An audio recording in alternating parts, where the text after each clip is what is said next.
आज हम लोग बात करेंगे श्री लाल बहादुर शास्त्री जी के बारे में। आज 2 अक्टूबर है, उनका जन्मदिन है। हम लोग जानते हैं महात्मा गांधी का आज जन्मदिन है, लेकिन आज लाल बहादुर शास्त्री जी का भी जन्मदिन है। महात्मा गांधी के बारे में सब लोग बात करते हैं, लाल बहादुर शास्त्री के बारे में उतना बात नहीं होता। चलिए आज हम लोग जानेंगे लाल बहादुर शास्त्री जी के बारे में। उनका जन्म कब हुआ था? 2 अक्टूबर में हुआ था, 1904 1904 में हुआ था। कहाँ हुआ था? मुगल सराय में, एक छोटा सा शहर है वाराणसी में, उत्तर प्रदेश में। ठीक है। उनके पिता एक स्कूल टीचर थे, जो वो 1.5 साल के थे तभी उनका देहांत हो गया। उनकी माँ केवल 20 वर्ष की थी उस समय 20 वर्ष की थी। तभी उन्होंने 3 बच्चे को लेके अपने मायके में जाके रहना उचित समझा। उनका बचपन काफ़ी गरीबी में बीता। उनके पास ठीक से जूते चप्पल भी नहीं थे पहनने के लिए, वो काफ़ी गरीब थे। उनका नारा हम लोग सब जानते हैं, जय जवान जय किसान। उन्होंने प्रमोट किया था वाइट रेवोल्यूशन, जिसके द्वारा जो दूध हम लोग पूरा इंडिया में सप्लाई कर सके। और उन्होंने ये भी किया था 1965 में ग्रीन रेवोल्यूशन का स्टार्ट उन्हीं ने किया था, जो क्या करता था, गेहूं चावल उगाने के लिए, जिसे पंजाब, हरियाणा और उत्तर प्रदेश के किसानों के लिए बहुत भला हुआ और देश को आगे बढ़ाया। वो केवल 18 महीने के लिए प्राइम मिनिस्टर रह पाए। वो बहुत ईमानदार व्यक्ति थे और बहुत जटिल। कितने लोग सोचते थे बहुत साधारण व्यक्ति थे। सब लोग सोचते थे कि बहुत सिंपल आदमी है, इनके अंदर पावर नहीं है, लेकिन वो जितने सिंपल दिखते थे उतना ही अंदर से सख्त थे। चलिए आज हम लोग जानेंगे उनके जीवन के कुछ बेहतरीन किस्से। 1965 में जब इंडिया पाकिस्तान में वार चल रहा था, तब अमेरिकन प्रेसिडेंट लिंडन जॉनसन ने धमकी दी इंडिया को कि अगर आपने पाकिस्तान के खिलाफ लड़ाई बंद नहीं की तो हम लोग लाल गेहूं इंडिया में भेजना बंद कर देंगे। शास्त्री जी को ये बात बहुत चुभी, क्योंकि वो बहुत स्वाभिमानी व्यक्ति थे। वो किसी के सामने हाथ नहीं फैलाना चाहते थे। उनको ये बात बहुत चुभी। उन्होंने अपने देशवासियों से कहा कि हम हफ्ते में एक वक्त भोजन नहीं करेंगे। इसकी वजह से अमेरिका से आने वाला गेहूं की भरपाई हो जाएगी। लेकिन इस अपील से पहले उन्होंने अपनी पत्नी ललिता शास्त्री से कहा कि अगर आप ऐसा कर सकती हैं कि आज शाम हमारे घर में खाना ना बने, मैं कल देशवासियों से एक वक्त का खाना न खाने की अपील करने जा रहा हूँ। मैं देखना चाहता हूँ कि मेरे बच्चे भूखे रह सकते हैं या नहीं। जब उन्होंने देख लिया कि हम लोग एक वक्त बिना खाए रह सकते हैं, तो उन्होंने देशवासियों से ऐसा करने को कहा। सोचिए उनका व्यक्तित्व कैसा था। उन्होंने अमेरिका के सामने झुकने से अच्छा का सोचा कि भाई एक वक्त का हम लोग खाना खाएंगे, लेकिन किसी के सामने झुकेंगे नहीं और देश को झुकने भी नहीं देंगे। चलिए उनके जीवन के एक दूसरे घटने को जानते हैं। जब 1963 में कमरान योजना के तहत शास्त्री जी को नेहरू के मंत्रिमंडल से इस्तीफा देना पड़ा, उस समय भारत के वो गृह मंत्री थे। तब उनके पास कुलदीप नैयर, जो सीनियर जर्नलिस्ट थे, वो वहाँ उनके घर पहुँचे। जब कुलदीप जी ने उनके घर पहुँचा तो देखा कि ड्राइंग रूम में सिर्फ लाइट जल रही थी और पूरे घर में अंधेरा था। तो इन्होंने शास्त्री जी से कारण पूछा। वो अखबार पढ़ रहे थे। उन्होंने पूछा कि भाई तुम गृह मंत्री हो, देश के गृह मंत्री होने के बाद तुम्हारे घर में ऐसा अंधेरा क्यों है? तो उन्होंने कहा, अब मैंने इस्तीफ़ा दे दिया है, अब मेरे पास इतना पैसा नहीं है, अब मुझे अपने जेब से पैसा देने पड़ेगा ये लाइट के लिए। तो मेरे पास इतना पैसा नहीं है कि मैं इतना दे सकूँ। सोचिए, गृह मंत्री।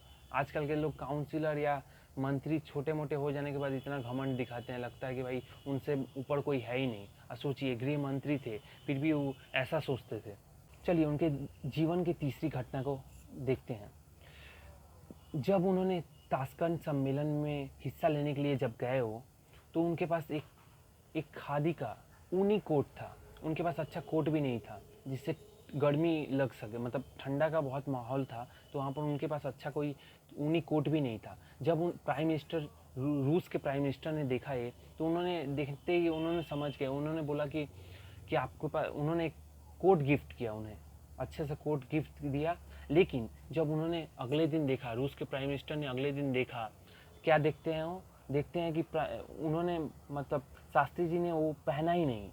तो उन्होंने जाके उनसे पूछा कि क्या आपको कोट पसंद नहीं आया? तो उन्होंने क्या कहा? उन्होंने कहा कि मैंने अपने एक सदस्य को दे दिया, क्योंकि उनके पास कोट नहीं था। सोचिए, अपने ना पहनकर वो अपने दोस्त को दे दिए। सोचिए उनका सोच कैसा था। चलिए उनके जीवन के चौथा घटने की बात करते हैं। जब उन्होंने इंडिया के प्राइम मिनिस्टर बने, तब उनके पास सरकारी एक कार दिया गया, इम्पाला कार था। अब वो सरकारी कार था, लेकिन एक दिन क्या हुआ तो उनके बेटे ने क्या किया, उनका बर्थडे था तो वो सोचे कि चलो दोस्तों को पार्टी देते हैं, वो गाड़ी लेके चले गए। अब क्या हुआ, उन्होंने दोस्तों के साथ जाके मस्ती उस्ती की, कार लेके चले गए। जब उन्होंने शास्त्री जी को पता चला तो उन्होंने अपने बेटे को बुला के पूछा कि कहाँ गए थे तुम, रात भर लेट से क्यों आए, कैसे गए थे तुम। तो उन्होंने बेटा ने बताया कि एक कार लेके गए थे। तो उन्होंने सोचिए, प्राइम मिनिस्टर के बेटे थे, तब भी उन्होंने क्या कहा, सलाहकार ये सबको बुलाए और बोले कि जितना इसका खर्चा हुआ वो मेरे अकाउंट से काट लीजिए। सोचिए उनका सोच कितना महान था। आज चलिए अब हम लोग बात करेंगे युद्ध के बारे में, इंडिया पाकिस्तान का युद्ध जब हुआ था। चलिए जानते हैं, पहले शुरुआत करते हैं। उन्होंने जब प्राइम मिनिस्टर बना तब पहले क्या हुआ था, देखिए पहले क्या हुआ, 1962 में इंडिया और चाइना का वार हुआ था, जिसे कहा जाता है सीनो इंडियन वार। ये वार हुआ, इंडिया ने चाइना से बहुत बुरा तरह हारा। चाइना ने हराया इंडिया को, बहुत सारा ज़मीन कैप्चर कर लिया। जब हम लोग के प्राइम मिनिस्टर कौन थे, जवाहरलाल नेहरू थे, समझे। उस टाइम क्या हुआ था, इंडिया को बुरा तरह हार हुआ।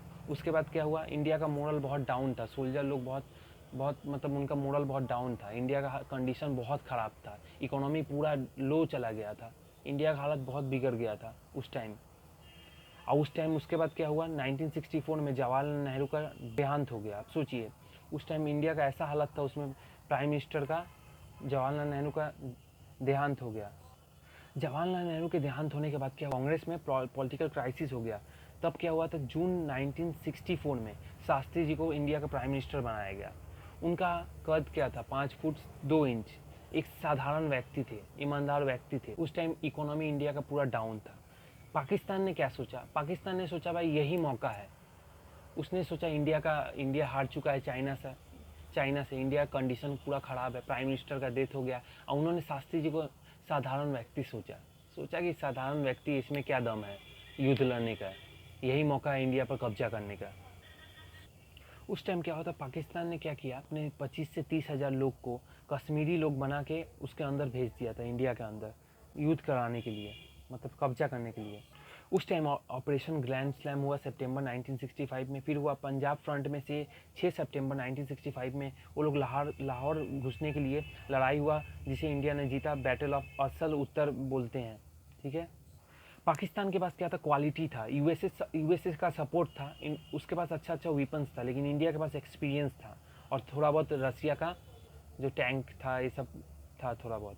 देखिए युद्ध हुआ, इसके बाद अब क्या हुआ, युद्ध को समाप्त करने के लिए क्या हुआ, रसिया और यूएसए दोनों आए, उन्होंने युद्ध को रुकवाया। क्यों, क्योंकि वो जानते थे कि उसके बीच अगर चाइना ढुक जाएगा तो क्या होगा, बाद में क्या होगा, कोल्ड वार जो अमेरिका और रसिया में चल रहा था वो क्या होगा, बाद में बड़ा युद्ध का कारण बन जाएगा दोनों देशों में। इसलिए क्या हुआ, उस टाइम वो लोग युद्ध को रुकवाए।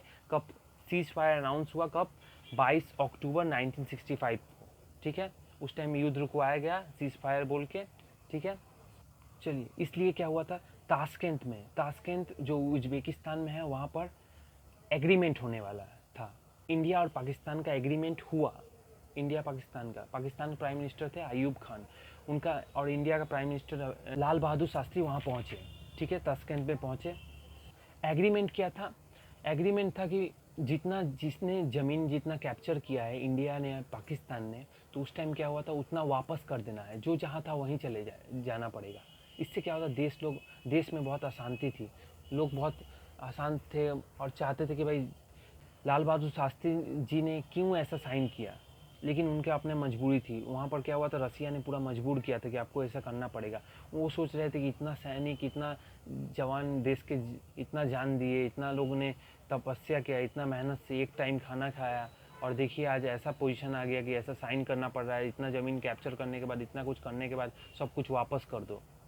तो कितना लोग कहते हैं कि भाई उसी के कारण उनका हार्ट अटैक आ गया। उनके पत्नी से उन्होंने बात किया और कहते हैं कि हार्ट अटैक आ गया, ये सब सोच के। लेकिन सोचिए, एक इंडिया का प्राइम मिनिस्टर जो दूसरे देश में मीटिंग के लिए गए हैं, उनका अचानक देहांत हो जाता है, लेकिन कोई पोस्टमार्टम नहीं होता। सोचिए, उनका लाश जब इंडिया में आता है, इंडिया में सोचिए प्राइम मिनिस्टर का लाश है, उसका भी पोस्टमार्टम नहीं होता। आजकल नॉर्मल लोग का पोस्टमार्टम हो जाता है, सोचिए प्राइम मिनिस्टर का पोस्टमार्टम नहीं हुआ। वो जब वहाँ पर आए थे तो वहाँ से आने के बाद उनका शरीर नीला पड़ गया था। सोचिए, नीला पड़ गया था।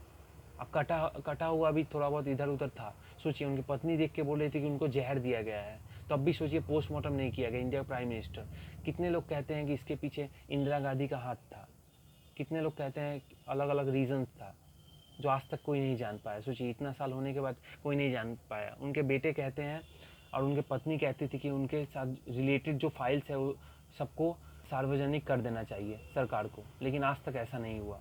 सोचिए, एक मूवी बनी है उनके ऊपर, ताशकंद फाइल्स, वो आपको ज़रूर देखनी चाहिए। वो देखेंगे तो आपको पता चलेगा कि कांग्रेस लोग या ऐसा कुछ क्या था उनकी मौत का कारण। पूरा नहीं, आपको जानने के लिए बहुत सारा मिलेगा। ठीक है, चलिए हम लोग अंत करेंगे वीडियो का, लेकिन लास्ट एक कोट बोलेंगे जो लाल बहादुर शास्त्री जी ने कही थी युद्ध के समय।